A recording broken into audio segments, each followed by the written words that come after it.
Siapa aja sih Mas, Bang yang berhak mendapatkan bantuan Bang? Sebenarnya BLT UMKM itu sudah diatur ya di dalam ketentuan. Jadi yang berhak menerima adalah usaha mikro, kecil, menengah. Yang menjadi persoalan adalah di tahun 2020 itu Presiden menetapkan jumlah 12 juta penerima UMKM.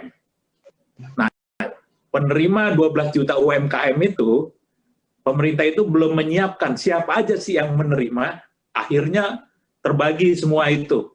Sampai totalnya hampir mendekati angka di atas 10 juta.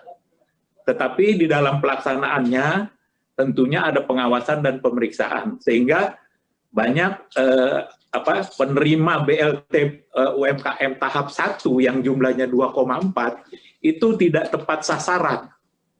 Nah, ini yang menjadi persoalan gitu. Nah, tidak tepat sasaran karena apa? Karena masih ada juga orang yang punya rekening yang sudah ditentukan tetapi melebihi rekening yang ada. Kedua, dianya selaku aparatur sipil negara, itu juga penerima. Ini yang menjadi perlu adanya pengawasan, terutama ya pengawasan dari, kalau saya bisa mengatakan ya, peran Dewan Kota inilah yang sebenarnya bisa membantu teman-teman kita yang khusus ada di Jakarta aja lah. Jangan kita berbicara secara nasionalnya. Mungkin itu, Mas.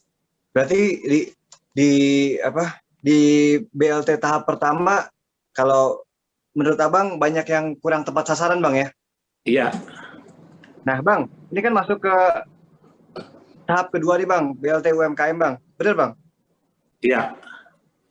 Jadi di tahap kedua itu memang pemerintah itu mempunyai pendataan yang sudah mulai membaik ya. Jadi penerima yang dialokasikan itu sebanyak 99 juta itu secara nasional. Jadi berapa bagian dari DKI saya juga belum tahu ya, karena penerima pertama itu dengan ketentuan yang baru tahap 2 itu masih bisa dibagikan ditambah penerima baru. Jumlah yang diberikan BLT itu hanya sebesar 1.200.000, jadi sangat berbeda dan jumlahnya itu menurun angka yang disiapkan oleh pemerintah. Itu aja mungkin yang ini kan. Bang, mohon maaf Bang, saya pengen tahu sebenarnya bantuan itu dikasih ke masyarakat tuh berapa kali sih Bang? Jadi dia itu ada tahapan-tahapan ya, jadi hampir sama ya bantuan-bantuannya itu. Jadi ujung akhirnya itu adalah memang dengan adanya bantuan BLT UMKM ini ada yang bisa dia membantu kebutuhan-kebutuhan di dalam membantu jumlah karyawan yang menjadi UMKM yang ada di mereka yang kelola sendiri ya. Jadi kalau kita mau hitung-hitung, sebenarnya jumlahnya itu cukup besar. UMKM yang penerima itu ada kurang lebih sekitar 63 juta usaha mikro. Dan dari jumlah sekian itu berapa jumlah tenaga kerjanya? Ini kan sudah cukup banyak ya. Jadi mereka yang mendapatkan jumlah 9 juta orang itu pun sedikit, tidak sebanding dengan jumlah UMKM yang ada. Jadi perlu peran daripada masyarakat, terutama pemerintahan daerah di dalam memberikan bantuan BLT bagi UMKM. Jadi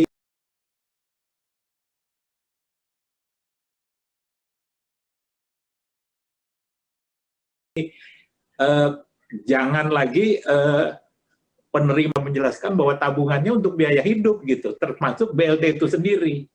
Gitu inilah. Jadi pemerintah itu program bantuan sosial yang sebenarnya hampir sama dengan yang lain itu difokuskan untuk kegiatan-kegiatan membantu masyarakat, Mas. Dan banyak program-program pemerintah juga kalau misalnya kayak penari, terus yang lain-lain itu ada yang namanya kartu prakerja. Jadi mereka bisa mengajukan kartu prakerja yang mereka tiap bulan itu dapat kurang lebih sekitar 600.000. Jadi perlu saya sampaikan juga bahwa orang-orang yang tidak bekerja itu sebenarnya perlu yang namanya dia mengikuti pelatihan ya, pelatihan untuk meningkatkan dia gairah lagi untuk berusaha. Jadi pemerintah mengeluarkan yang namanya kartu prakerja yang intinya itu hampir menjadi bantuan sosial juga gitu. Jadi bagi mereka yang sudah mendapatkan kartu prakerja, dia tidak akan mendapatkan BLT. Tetapi kalau dia mendapatkan kartu prakerja, dia bisa dimudahkan untuk mendapatkan pinjaman untuk usahanya. Ini yang sebenarnya program-program pemerintah yang harus disosialisasikan oleh pemerintah DKI kalau menurut saya. Lalu Bang, kalau seniman penari seperti Mas Adrian itu gimana? Jadi Mas Adian ini sebenarnya ada kesempatan banyak ya. Jadi bisa ke Kementerian Kemenkraf itu pariwisata itu bisa juga ke sana. Di situ banyak juga dana-dana yang sifatnya itu bantuan gitu. Jadi tinggal memilih Mas Adian ini. Jadi dia mau ngambil kemana sih? Jadi satu kali dia dapat gitu ya. Jadi begitu dia memasukkan nomor NIK-nya, dia tidak bisa dapat bansos-bansos yang lain. Tapi kalau dia untuk meningkatkan kapasitasnya dengan kementerian yang terkait, itu akan menjadi mudah gitu. Kan sekarang kita bertahan kita untuk hidup dulu lah gitu. Jadi dengan bertahan untuk hidup dulu ya inilah bantuan pemerintah. Sehingga ada kesempatan bagi teman-teman itu untuk meningkatkan kemampuan dan keahliannya yang sudah disiapkan oleh pemerintah, Mas. Kalau bagaimana sih mereka yang tidak mendapat bantuan di tahap pertama, tapi di tahap kedua akan dapat atau enggak, Bang? Kalau mereka mengajukan, ini kan pengajuannya kan kalau DKI itu di dinas koperasi ya, di dinas koperasi bisa di provinsi maupun di kabupaten kota, nanti mereka yang verifikasi gitu. Apakah ini layak menerima atau tidak layak gitu. Kalau layak nanti mereka juga akan survei gitu, karena pada saat mereka memutuskan untuk memberikan, berarti mereka sudah bertanggung jawab.